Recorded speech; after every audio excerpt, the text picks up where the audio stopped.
Existe un tipo de silencio que no es ausencia, es presencia de algo que todavía no tiene nombre. No hablo del silencio externo, no del que aparece cuando apagas el teléfono o te alejas del ruido. Hablo de otro, uno interno, uno que se instala sin pedir permiso y que no responde a las estrategias usuales para hacerlo desaparecer. Hubo un periodo en tu vida, tal vez reciente, tal vez hace años, en que todo pareció extrañamente quieto por dentro. No era tristeza con causa clara. No era depresión en el sentido clínico que todos temen. Era algo más difuso, una suspensión, como si la vida hubiera pausado en algún lugar que los ojos no alcanzan a ver. Y la tendencia natural fue interpretarlo como problema. Buscaste distracciones. Forzaste entusiasmo, te preguntaste en silencio si estabas perdiendo la capacidad de sentir, si algo se había roto sin que te dieras cuenta, si esa quietud era el inicio de algo peor. Pero el silencio no era falla, nunca lo fue. Ese vacío que intentaste llenar con ruido no era vacío, era espacio, y el espacio cuando aparece no pide que lo llenes, pide que lo reconozcas. No estás aquí para aprender a salir del silencio. Estás aquí para entender qué significa y por qué aparece justamente antes de movimientos que la mente todavía no puede nombrar. El silencio interior no es el fin de algo, es el inicio de algo que aún no tiene forma. Y confundir el inicio con el fin es el primer error, el más común, el más costoso. Hay una diferencia entre estar perdido y estar en transición. El silencio conoce esa diferencia. Tú también la conoces, solo que nadie te enseñó a leerla. Hay un patrón que casi nadie nota, no porque sea difícil de ver, sino porque está demasiado cerca. Mira hacia atrás, no a los momentos obvios, la renuncia, la mudanza, el final de una relación. Mira a los momentos antes de esos, aquellos en los que, aparentemente, nada pasaba. Una semana en que el trabajo se sintió especialmente vacío.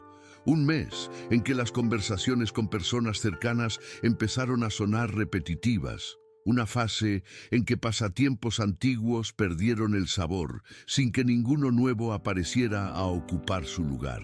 La interpretación común es que esos periodos son crisis, pequeñas fallas en el sistema, momentos a superar lo más rápido posible para volver a la normalidad. Pero el patrón revela otra cosa.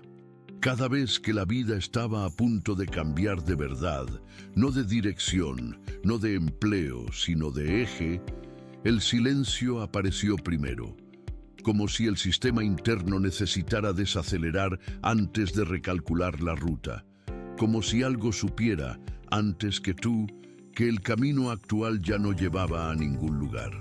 El silencio no es interrupción, es preludio. No hablo de romanticismo. No digo que el silencio sea regalo del universo o señal de despertar espiritual. Digo algo más simple. Tiene función, una función que no aparece en los libros de productividad ni en los podcasts de optimización personal. El silencio es el tiempo que la psique necesita para soltar lo que ya no sirve, antes de que la mente consciente tenga el valor de admitir que eso debe irse, el trabajo que ya no tiene sentido, la relación que se sostiene por inercia, la versión de ti que cumplió su ciclo pero sigue ocupando espacio. El silencio sabe antes que tú.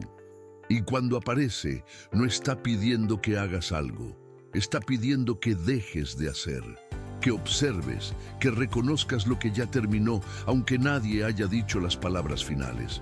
El hilo invisible conecta todos esos periodos de quietud aparente, y cuando lo ves completo, la narrativa cambia. Lo que parecía estancamiento revela su verdadera naturaleza, preparación. El silencio no antecede oportunidades, no viene antes de ascensos ni de encuentros perfectos. Viene antes de rupturas. Esto no es poético, es descriptivo, y si miras tu propia historia con honestidad, lo reconocerás. antes de darte cuenta de que la relación de años había terminado mucho antes de la conversación final. Hubo silencio. Antes de admitir que la carrera construida con tanto esfuerzo ya no era sostenible, no financieramente sino existencialmente, hubo silencio. Antes de mirar la ciudad donde creciste y sentir que ya no pertenecías ahí, hubo silencio.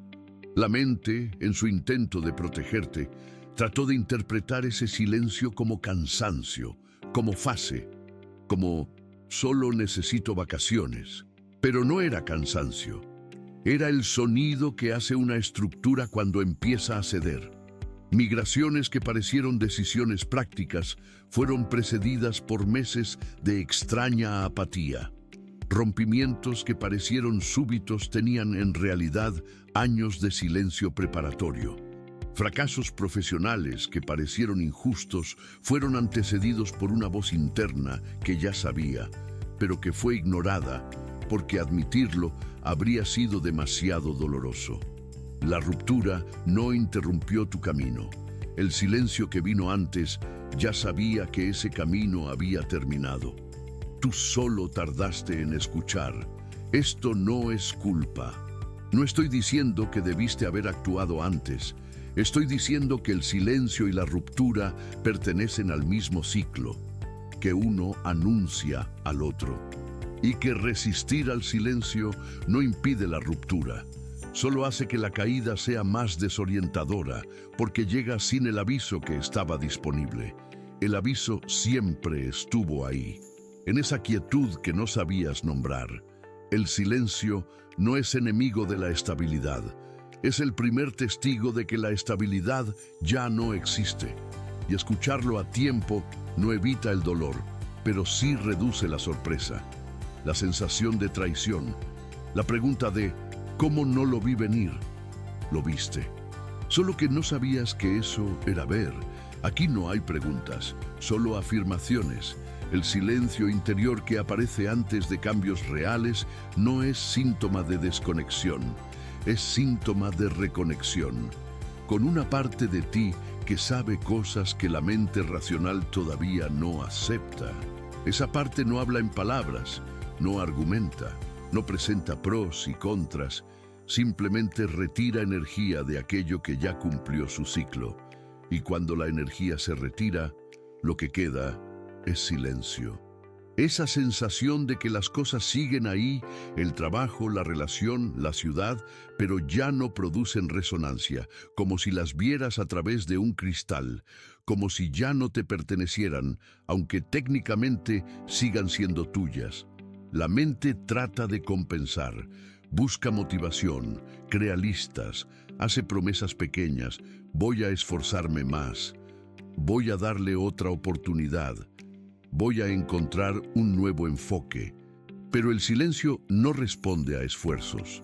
No es pereza que pueda vencerse con disciplina. No es falta de voluntad que se resuelva con metas más claras. Es una forma de sabiduría que opera en otra frecuencia. Una que la cultura contemporánea no sabe leer porque no puede monetizar. El silencio no era el problema. El silencio era la primera respuesta honesta que te diste en mucho tiempo. Y dolía porque la honestidad, cuando llega tarde, siempre duele. No estoy pidiendo que confíes en el proceso. No hay lenguaje de coaching aquí, solo una constatación simple. El silencio sabe cosas. Ignorarlo no lo hace desaparecer. Solo aplaza el momento en que sus razones se vuelven imposibles de negar. Ese aplazamiento tiene costo. Meses o años adicionales en lugares que ya no te corresponden. Energía invertida en sostener lo que ya colapsó por dentro. Confusión multiplicada porque la señal fue ignorada hasta que se convirtió en grito.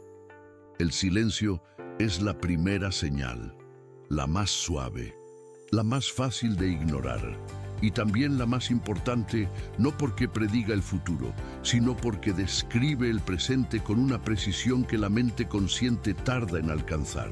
El silencio no aparece en el vacío, tiene historia y esa historia no empieza contigo. Hay patrones familiares de cómo lidiar con la quietud interna, y probablemente heredaste uno de ellos sin darte cuenta. En algunas casas, el silencio era castigado, significaba mal humor, ingratitud, problema a resolver. ¿Qué tienes?, era la pregunta, y la respuesta esperada era nada, seguida de una actuación de normalidad que nadie cuestionaba. En otras casas, el silencio se normalizó de más. Generaciones enteras que nunca nombraron lo que sentían, que atravesaron transiciones enormes sin una palabra sobre el costo interno, abuelos que migraron sin hablar de la pérdida, padres que cambiaron de carrera sin admitir el miedo, madres que recomenzaron después de separaciones, fingiendo que nada había cambiado. Tú heredaste una relación con el silencio, y probablemente no fue una relación sana, o aprendiste que silencio es debilidad, algo a superar rápidamente antes de que alguien se dé cuenta. O aprendiste que silencio es permanente, algo a tragar y nunca volver a mencionar. Ninguna de las dos lecturas corresponde a lo que el silencio realmente es. El silencio que aparece antes de cambios no es debilidad ni resignación, es metabolización. Es el tiempo que el sistema interno necesita para digerir lo que ya sabe pero todavía no puede articular. Reconocer la herencia no significa culpar a quienes vinieron antes. Significa entender que la dificultad para permanecer en el silencio, sin huir, sin patologizar, sin llenar, puede no ser falla personal, puede ser patrón aprendido. Y los patrones aprendidos, una vez vistos, pierden parte de su poder automático, no desaparecen, pero dejan de operar en la sombra. La próxima vez que el silencio aparezca y sientas la urgencia de escapar, de llenar, de actuar, de diagnosticarte, considera que esa urgencia tiene historia, que viene de algún lugar, que no necesariamente es tuya. El silencio no necesita ser resuelto, necesita ser permitido. Mira hacia atrás, con calma, sin narrativa prearmada. Cada periodo de silencio que pareció vacío de más, inútil de más, preocupante de más, antecedió algo. No necesariamente algo bueno, no necesariamente algo deseado, pero algo que cambió la estructura. Aquel mes en que nada tenía sentido vino antes de la decisión que reorganizó tu rumbo. Aquella fase de aparente aislamiento vino antes del rompimiento que te liberó. Aquel año de no sé qué estoy haciendo con mi vida vino antes de la claridad que finalmente llegó, no como explosión, sino como sedimentación lenta. El silencio no era el problema, era el tiempo necesario. Esto no significa que fue fácil. No confundo comprensión con alivio. Entender la función del silencio no borra la incomodidad de vivirlo. No transforma retrospectivamente esos meses en regalo. Siguen siendo lo que fueron, periodos difíciles, confusos, solitarios. Pero la lectura cambia. Lo que parecía estancamiento era preparación invisible. Lo que parecía pérdida de uno mismo era desprendimiento de versiones que ya no cabían. Lo que parecía falla en el sistema era el sistema funcionando exactamente como debía, a un ritmo que la ansiedad contemporánea no puede tolerar. Entender no borra el peso, solo lo organiza. Y a veces, organizar el peso es lo único que permite seguir cargándolo. La relectura no es cura. No vas a salir de aquí curado del silencio. Vas a salir con una lente diferente para mirarlo cuando aparezca de nuevo, porque va a aparecer de nuevo. Siempre que una fase se agote y otra todavía no tenga nombre, siempre que algo necesite morir para que algo nuevo nazca. El silencio es recurrente y cada vez que regresa trae la misma pregunta implícita. ¿Vas a resistir o vas a reconocer? La resistencia prolonga. El reconocimiento no acelera, pero permite atravesar sin la capa adicional de lucha contra lo que ya está pasando. No hay camino que ofrecer aquí. No hay 5 pasos para aprovechar el silencio. El silencio no es herramienta, no puede ser optimizado. Lo que existe es reconocimiento. Si estás en un período así ahora mismo, donde las cosas parecen extrañamente detenidas, donde la motivación no responde a los estímulos que antes funcionaban, donde hay una quietud interna que no pide ser resuelta, no estás roto, estás en transición. Y la transición todavía no tiene nombre porque todavía no terminó. El error común es intentar nombrar demasiado pronto, forzar una narrativa antes de que se complete. Decir, estoy en crisis, cuando tal vez sea reestructuración. Decir, perdí el rumbo, cuando tal vez sea recalculando. El silencio no pide que sepas hacia dónde vas. Solo pide que reconozcas que ya no estás donde estabas. Y eso, por sí solo, ya es movimiento. Invisible, interno, silencioso, pero movimiento. No necesitas validación externa. Ya sabes, en algún nivel, que lo que estás viviendo tiene lógica. Solo que esa lógica no corresponde a las narrativas que te enseñaron a valorar. No es la lógica del progreso lineal. No es la lógica de cada día mejor. No es la lógica de metas cumplidas y resultados medibles. Es otra lógica, más antigua, más lenta, menos espectacular. La lógica de los ciclos que se completan por dentro antes de manifestarse por fuera. La lógica de las transiciones que no piden permiso. La lógica de un sistema interno que sabe cosas que la mente consciente tarda en aceptar. Esto también es parte de tu historia. Esto también te pasó. Esto también cuenta. El silencio no es castigo, no es prueba. No es lección que debas aprender para pasar al siguiente nivel. Es tiempo, tiempo que el sistema necesita, tiempo que la mente no sabe medir, tiempo que la cultura no sabe respetar. No hay garantía de que lo que viene será mejor. No hay promesa de que el silencio solo antecede cosas buenas. A veces antecede pérdidas necesarias. A veces antecede verdades que duelen. A veces antecede exactamente lo que no querías enfrentar, pero antecede, siempre antecede. Y saber eso cambia la forma de atravesar. El silencio no te abandonó, te estaba preparando y lo que todavía no tiene nombre ya está en camino.